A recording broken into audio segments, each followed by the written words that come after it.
back. Without objection, we'll be following up with the DOD after this hearing. Thank you, Representative Crane. I'd next like to recognize Representative Gill for 5 minutes. Thank you, Chairwoman Luna, for holding this hearing, and I'd like to yield a minute of my time to you. Perfect. My first question is to Mr. Knapp. Mr. Knapp, how do we know that the files that you obtained from the former Soviet government are not BS and just given to you as a disinformation campaign against the U.S. government?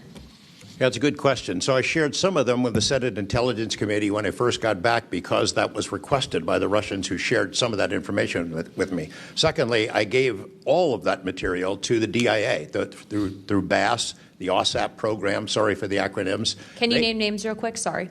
At BASS or OSAP? Who did you give them to directly? I gave them to Robert Bigelow and to Jim Lukatsky.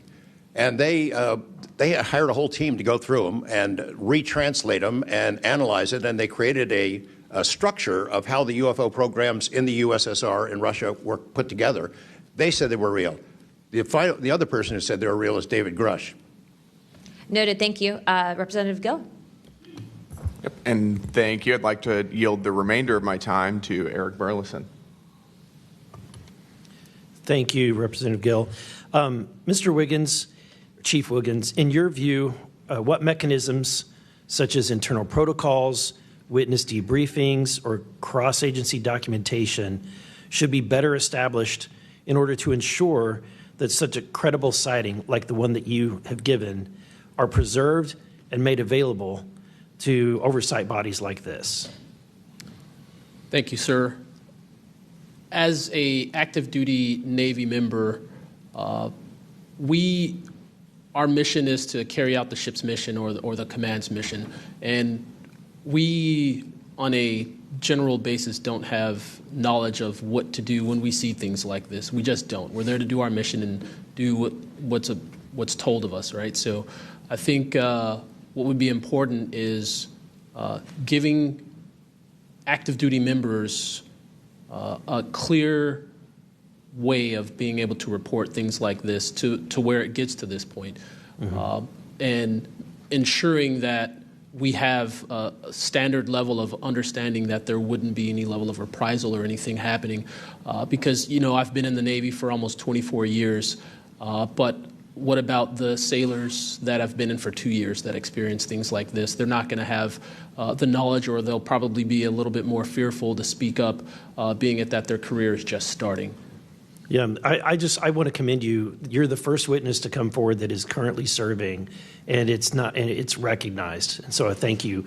And your testimony is unbelievable. Let me ask this question: are you familiar with the Witness Protection Act that Representative Burchett has filed? I'm not too familiar, sir. Anyone on the committee familiar with it? It's fantastic. It's the language that we need. It's language that will protect whistleblowers from any kind of reprisal, and yet it's again and again blocked by this body in some way. Many a times it's being blocked not by elected officials but by staff behind the scenes. And the other bill, the UAP Disclosure Act, which was filed last year, Senator Schumer, who I cannot believe that there's a topic that he and I agree on, but he and I agree on this topic. He has sponsored it in the Senate. He put it on the National Defense Authorization Act last year. Remarkably, I can't get it it was stripped out by the House last year, and I can't get it onto the bill leaving the House this year. Mr. Knapp, how far would that bill go to actually getting the answers that we need? Pretty far. I think that they're still going to have roadblocks. The keepers of the secrets, the private companies that have been doing this job for intelligence agencies for a long time, are not going to cough it up. You'd have to force it out of them. And whether you can get them to admit that they have it or not, they're supposed to lie about it. They've been lying about it.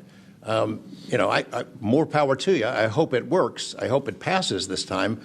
But it's a daunting challenge to get them to open up after lying about it for more than 75 years. Yeah. And then finally, Mr. Borland, when you engaged with Arrow in 2023, you noted that their public statements did not match the reality that you and others had witnessed. In your assessment, what were the key limitations of Arrow? I would put it to you this way. The statement Arrow has made is scientific evidence of extraterrestrials. Scientific evidence requires a scientific control. Extraterrestrial is an entity on another planet.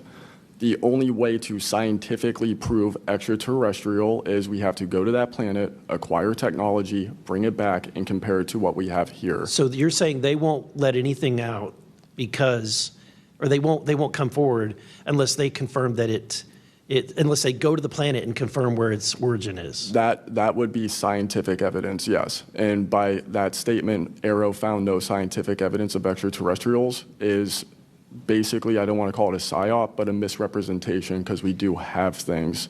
But making that statement is not technically a lie. It's a misrepresentation of the full truth. Thank you. Madam Chair, may I, just since we're on that topic real quick, how do we get to these other planets? How do we pass the Van Allen radiation belt safely? Good question for you. I cannot answer that for you. Thank you.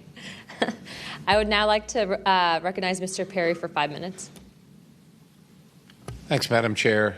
I think I'll start with maybe Mr. Borland. So you have a clearance, right? You're in uniform, you have a clearance. When did you leave service? What year? I left in 2013, February 2013. 25th. Who was the president, if you recall? 2013 would have been President Obama, sir. Wasn't President Trump, right? No, sir. Okay, so you have a clearance, right? You're serving in uniform, you have a clearance. Yes, Your sir. story, I think many of us are kind of picturing the scene. You walk out in the flight line, having a smoke, this event occurs. Do you have the perception, at least I do, based on your story, that this involves the U.S. government? Whatever you saw involves the U.S. government. That is 100% my opinion then and now. And was there an after action? Do you do a daily debrief of the activities of the day? Was any of that recorded? Was there a conversation with the command? Was there any documentation that you know of at the time? Not to my knowledge. I mean, like I said, I talked about it on the ops floor, and a couple of people had pulled me aside, some older enlisted, and were like, you probably want to keep that to yourself. So did you get the impression that they knew what you were talking about, just didn't want you to harm your career or seem crazy, or that they didn't really witness? Did you know anybody else that witnessed what you saw?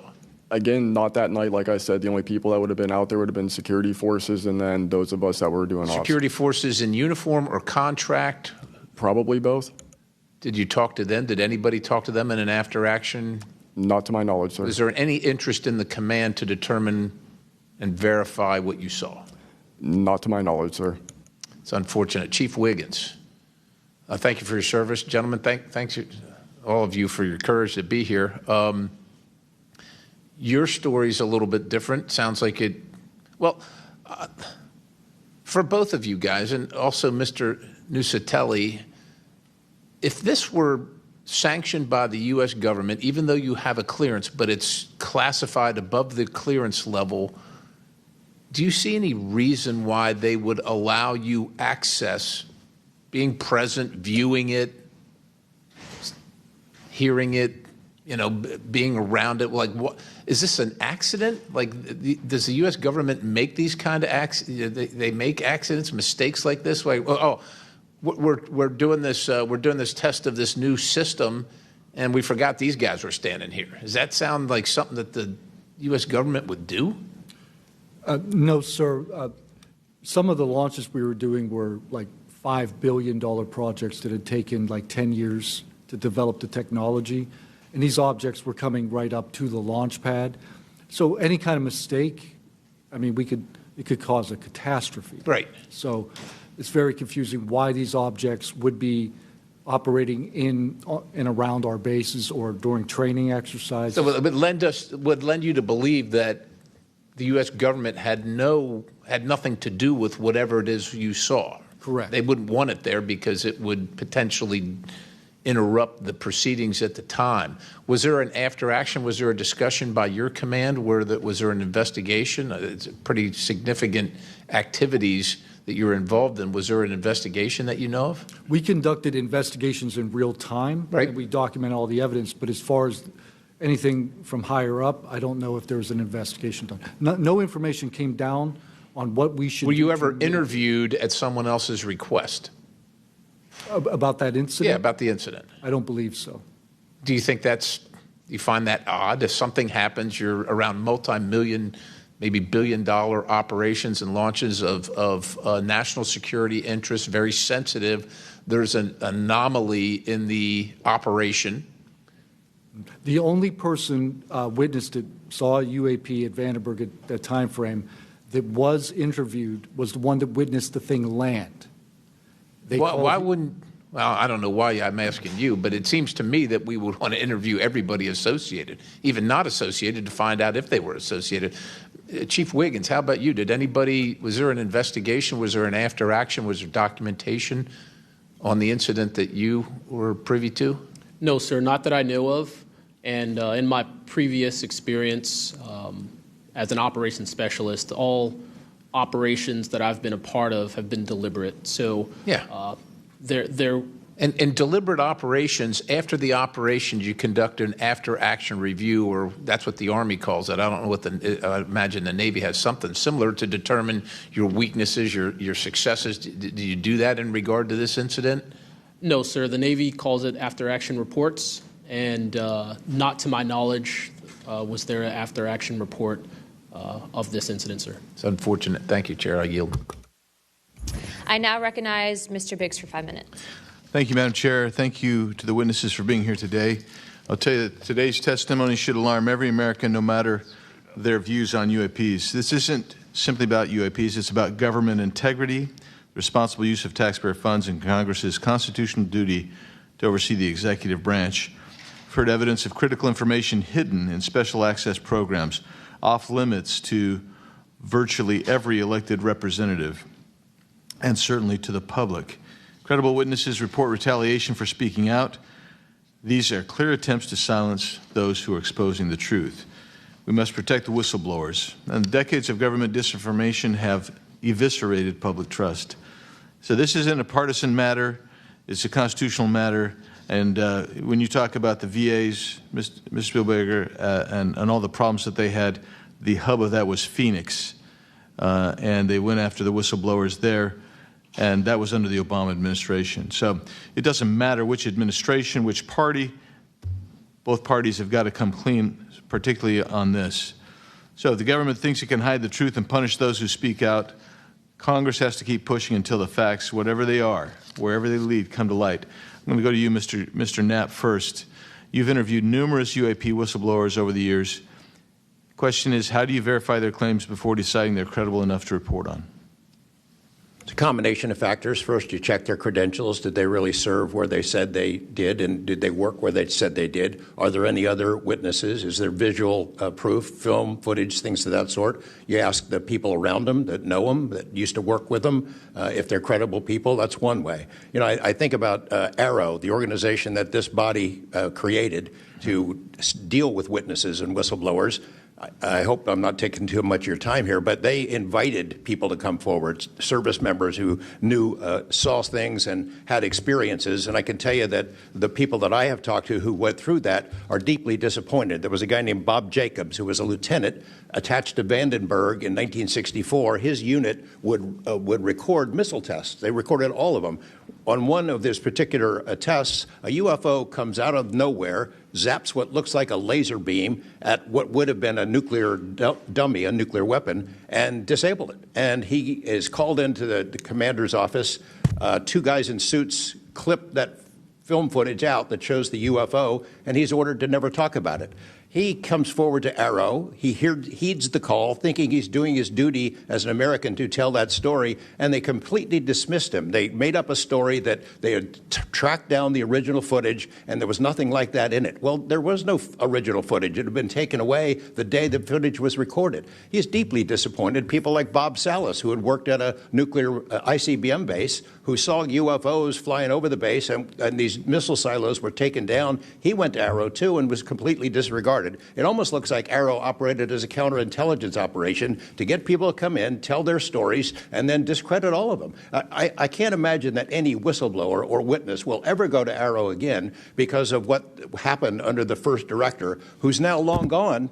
but still seems to act as the spokesperson for that organization. And I would say, Madam Chair, maybe at some point we need to really dig deep into Arrow, and I would encourage us. Oh, I'd be happy to send maybe a subpoena to Mr. Kilpatrick. That'd be fun. Mr. Nucatelli, you've testified that official Air Force records of the Red Square incident are now held by Arrow and the FBI. Has Congress or you been denied access to those records, and on what grounds would we be denied access, you or us? No, the records are unclassified, so Okay. provide them to. In the 2003 to 2005 incidents you described, were any physical effects, electromagnetic interference, radio anomalies, or security system disruptions documented in base logs or any reports, official reports? Not to my knowledge, no. Mr. Wiggins, has the full resolution unedited footage of your incident been provided to Congress? Yes. Okay. Were you or your crew ever instructed formally or informally not to document or discuss the event? Ever? No. Good. Mr. Borland, you've talked about manipulation of your security clearance records. Can you identify which agencies or offices were responsible and whether they provided any written justification? I can do that in a skiff, sir, 100%. Because of being a part of a multi-agency special access program, I cannot give those publicly. So I'd encourage us, Madam Chair, to have that skiff meeting if we can. And then, Mr. Borland, again for you. You testified that you withheld certain sources and methods from Arrow due to mistrust. Can you give us some specifics that led you to believe they were misrepresenting the truth? Well, as I said already, what I said about scientific methods, scientific control, extraterrestrials, I mean, I know what I've seen, I know what I know, and I know it's true. So any agency that's going to go public and try and manipulate the public perception of this subject in such a way that it is negative when I know the truth about it is why I had extreme reservations with it, and also what I've been through and other whistleblowers and people in the know about this subject have been through. So, Madam Chair, thank you for letting me wave on. I think the key thing there you talked about was manipulation of message, manipulation of narrative. That is really the problem with this entire the system that we've seen since you've started these wonderful hearings, Madam Chair, and I thank you so much. Thank you, Representative Biggs.